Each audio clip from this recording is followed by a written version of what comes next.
நாம் எல்லாரும் ஏதோ ஒரு விதத்தில் ஜெபம் பண்ணுறோம். எதுக்கு?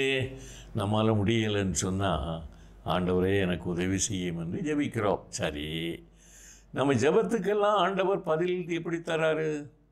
அதுக்கு சில நிபந்தனைகள் உண்டு. அவருடைய சித்தத்தின்படி கேட்க வேண்டும், விசுவாசத்தோடு கேட்க வேண்டும், தூய்மையான உள்ளத்தோடு கேட்க வேண்டும். இதெல்லாம் நம்ம வாழ்க்கையிலே நிறைவேற்றினாலும் சில வேளைகளிலே ஆண்டவர் தாமதிக்கிறார். அதைத்தான் இங்கே சொல்கிறார். 3ஆம் வசனத்தில் பாருங்கள், என் ஆத்துமா மிகவும் வியாகுலப்படுகிறது, கர்த்தாவே எதுவரைக்கும் நீர் இறங்காதிருப்பீர்? நீ ரொம்ப டிலே பண்ணிடுறே ஆண்டவரே. நம்ம நினைக்கிற மாதிரி ஆண்டவர் செயல்படுறது இல்லைங்க. நமக்கென்று ஒரு அருமையான டைம் டேபிளை வச்சிருக்கிறார். அவருடைய கடிகாரம் எப்போதுமே சரியான நேரத்தை காட்டும், தெரியுமா? இன்றைக்கி காலையில் நானும் என் கடிகாரத்தை பார்த்து ஏமாந்து போயிட்டேன். எப்படி? அதை பார்த்தா 7:40 இருந்துச்சு.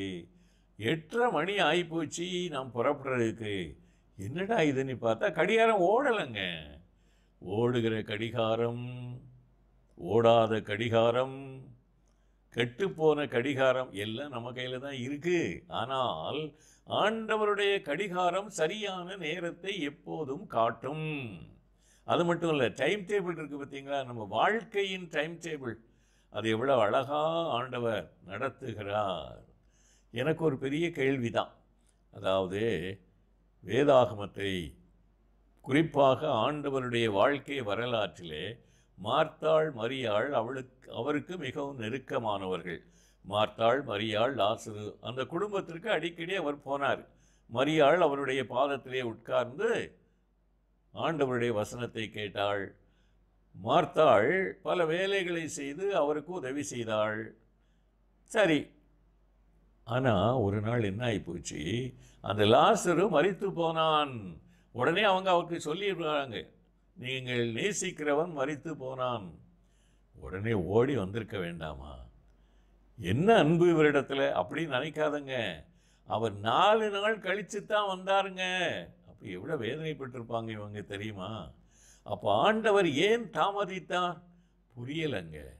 ஆனால் ஒன்று உண்மை என்ன, 4 நாள் கழித்து வந்தவர் வியாதிப்பட்ட அவனை சுகப்படுத்துவதற்கு இல்லை, மரித்து போன அவனை உயிரோடு எழுப்பினார். அதனுடைய விளைவு பலன் என்னன்னு பாருங்க. எத்தனையோ பேர் ஆண்டவரை தேடி வந்தார்கள், அவரை ஏற்றுக்கொண்டார்கள். காரணம் என்ன? மரித்து போன லாசரு ஆண்டவரால் உயிரோடு எழுப்பப்பட்டான். அதுதான் நல்ல பாடங்களை மார்த்தாளுக்கும் மரியாளுக்கும் கற்றுத்தந்தது. நம்ம வாழ்க்கையில் ஆண்டவர் சில பதில்களுக்கு தாமதிப்பாரானால் அதில் ஏதோ ஒரு நன்மை இருக்குது. ஆனால் அந்த டைமில் நமக்கு கஷ்டம்தாங்க. ஏன்னா ஆண்டவர் நம்மை அப்படியே விட்டு விட்டார் என்றெல்லாம் நினைக்கிறோம். இல்லவே இல்லைங்க.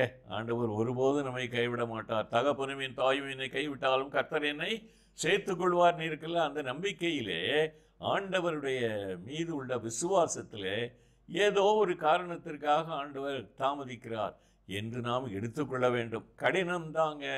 ஆனால் ஆண்டவருடைய டிலேஸ் ஆர் நாட் டினையல்ஸ் என்று சொல்லுகிறார் ஒருவர்.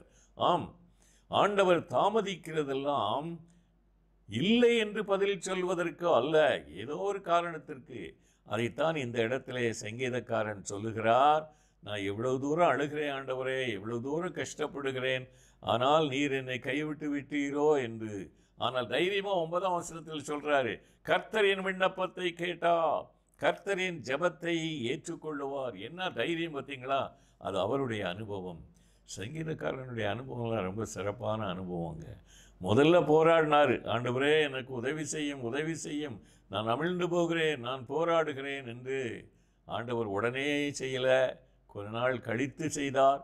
அந்த காலம் தாழ்த்தினதிலே அவருக்கு எந்த விதமான வருத்தமும் இல்லாமல் அவர் ஆண்டவரினுடைய அழுகையின் சத்தத்தை கேட்டார். அழுதார் அவர், உண்மைதான், அழாமல் இருக்க முடியுமா?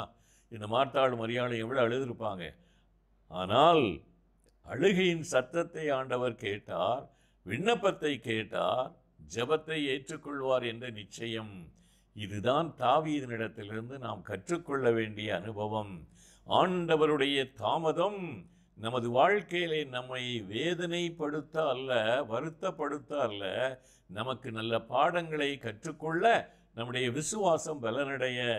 அந்த தாமதிக்கும் நேரம் கடினமாயிருந்தாலும் அதனுடைய பலன் மிகவும் பெரிது. அதை மனதிலே வைத்து, ஆண்டவரே, நீர் தருகிற பலனை எப்படியாவது நான் பெற்றுக்கொள்ள நீர் தாமதித்தாலும் பரவாயில்லை என்று சொல்லக்கூடிய அளவிற்கு விசுவாசத்திலே வளர வேண்டும். ஜெபமனோமா? அன்பின் ஆண்டவரே, எங்களுக்கு நீர் இன்றைக்கு கற்றுக் கொடுத்த இந்த பாடம் கடினமானது சுவாமி. நாங்கள் ஜெபமன்னோடனே நீர் வந்து எங்களுக்கு ஹெல்ப் பண்ணணும் என்று நாங்கள் நினைக்கிறோம். சில வேளைகளிலே நீர் அதை செய்வதில்லை. ஆண்டவரே, நீர் எங்களுக்கு உதவி செய்யும், எங்களுடைய விசுவாசத்தை உறுதிப்படுத்தும், பலப்படுத்தும், சோர்ந்து போகாதபடி காத்துக்கொள்ளும். முதன்பின் கரங்களிலே எங்களை படைக்கிறோம். இயேசுவின் மூலம் வேண்டிக் கொள்கிறோம் பிதாவே. ஆமென்.